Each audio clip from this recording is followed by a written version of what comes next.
Up next on Valley News Live at 10, what caused a four-vehicle crash along Interstate 29 tonight? A local health official weighs in on the continued use of masks by students. Plus, how North Dakota plans to recoup more than $1 billion lost during the pandemic. Valley News Live at 10 starts right now.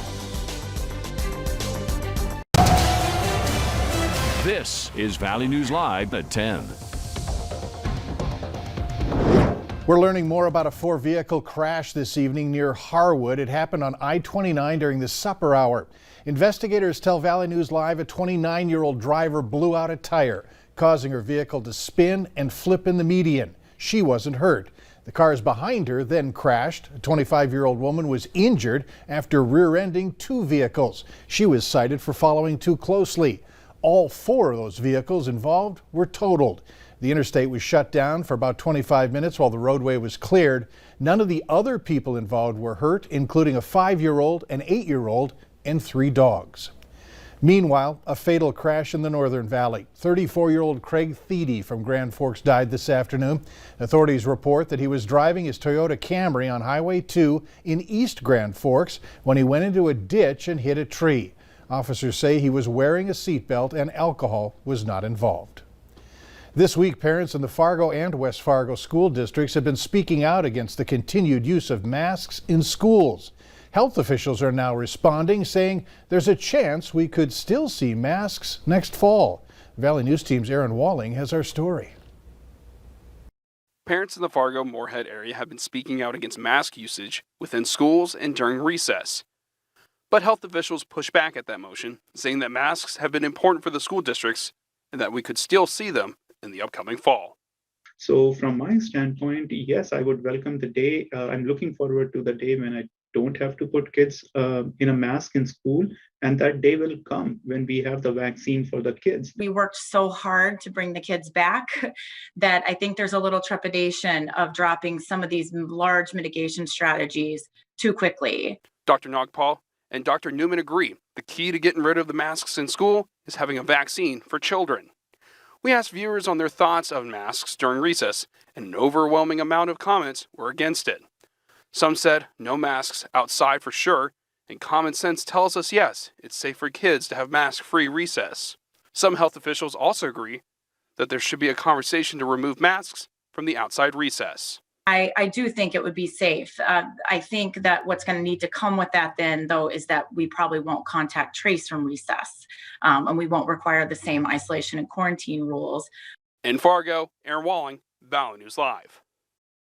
Fargo public school leaders say that they'll be discussing the use of masks during recess on May 11th.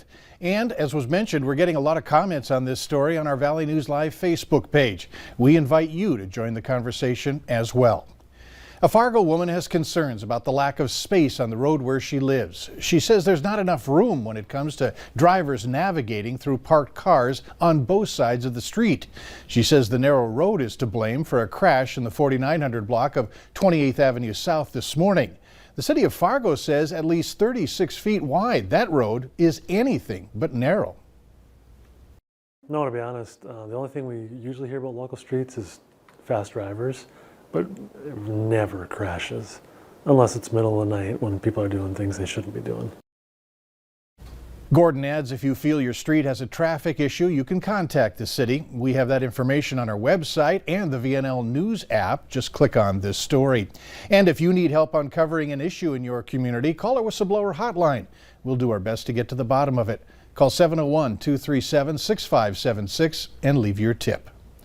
Travel is coming back, and the Better Business Bureau is receiving reports of people creating fake airline ticket booking sites. They say if you're buying airfare, use caution and double check the URL and phone number before providing your credit card information. These sites make it seem like you're booking a ticket, but you'll never actually receive it. If you come across a company you've never dealt with before, research it on bbb.org for reviews. If you're going to purchase a ticket online, use your credit card. Fraudulent charges paid for by that way can be disputed, but that may not be the case with other payment methods. And if you're flying anytime this summer, expect to mask up. The TSA's rule about masks on planes, trains, and buses was set to expire May 11th. but it will now run through September 13th. Children under 2 and people living with certain disabilities are exempt. If you're looking for options to get COVID vaccines, use our VNL vaccine tracker. It's on the homepage of our website, or you can open your phone camera right now and point it to the QR code on your screen. Then tap the link that pops up. Residents of Carpio, North Dakota are back home tonight after evacuating earlier in the day because of a large grass fire. That town is located northwest of Minot, and the evacuation was a precaution. The roughly 300 residents were sent to a nearby school. The fire is now said to be mostly under control. It's unclear how many acres that fire burned. North Dakota's travel and tourism industry lost more than $1.2 billion in visitor spending because of COVID-19, but state tourism officials say that they're positioned well for recovery. Next week is North Dakota Travel and Tourism Week, where the department will convey how much of a role travel and tourism plays in the state's economy. The North Dakota Department of Commerce and partnering agencies will highlight North Dakota's wide open spaces, thriving communities, national and state parks, and historical sites. It's big business, and it really helps support, all of the things that we as North Dakotans like to do. All of those activities and whatnot that are provided for visitors also really help us attract workers and workforce that we need to keep those businesses vibrant. Audie Coleman says she's expecting a good year for tourism in North Dakota. She says the top things Americans want to do this summer are scenic drives, road trips, and historic attractions, all of which can be done in North Dakota. Former Minneapolis police officer Derek Chauvin was found guilty of killing George Floyd. But the investigation into Chauvin's past conduct is not over yet. Now, as A.J. Legault tells us, the federal government is reviewing a use of force case involving Chauvin that the jury never heard about. I can't breathe. Long before Derek Chauvin held George Floyd down for more than 9 minutes, records show he held someone else down for nearly twice that long. These court records say it happened in September 2017. The person held face down with Chauvin's knee on his back, a 14-year-old boy. The prosecution wanted to use the incident, including body camera footage, as evidence in the Chauvin murder trial, but the judge ruled against it. The jury never heard about it, and the video hasn't been released. But the details of what happened are public. Because it involved a child, the names and even the address have been blacked out in this Minneapolis police report.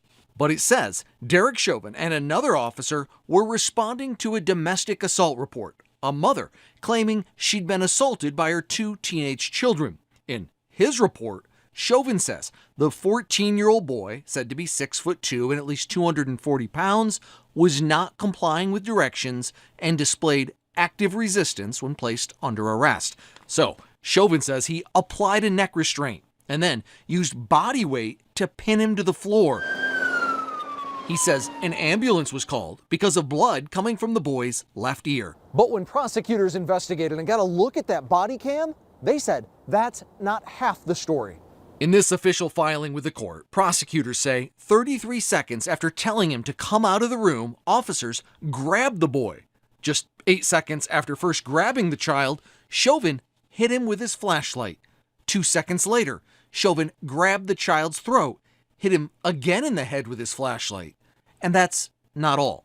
It says Chauvin applied a neck restraint, causing the child to lose consciousness and go to the ground. That's when officers handcuffed him in the prone position, Chauvin's knee on his back. Before long, the boy regained consciousness, complaining he couldn't breathe, while his mother begged Chauvin to get off of him. He didn't, even as the boy was handcuffed, bleeding on the floor. Not for almost 17 minutes, prosecutors say, until, just like in the case of George Floyd, paramedics arrived. Fortunately, in this case, the boy survived. Now, last week, the Department of Justice announced it would launch a federal investigation into the Minneapolis Police Department.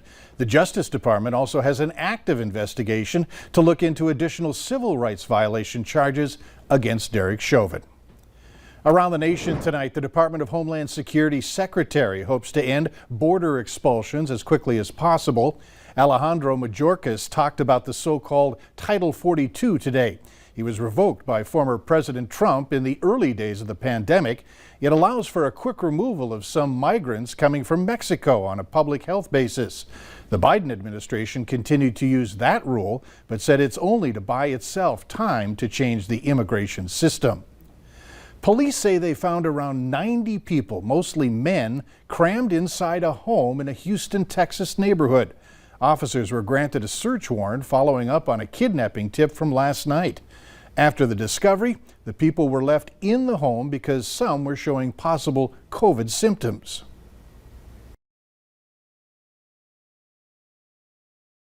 People inside. And so we immediately began to assess any kind of a special threat after that. Once we isolated that, we wanted to make sure we rendered any kind of a medical care. Homeland Security investigators are now taking over the case. The feds have launched a human smuggling investigation. The Bison left Fargo today for Texas in this weekend's playoff game against Sam Houston State.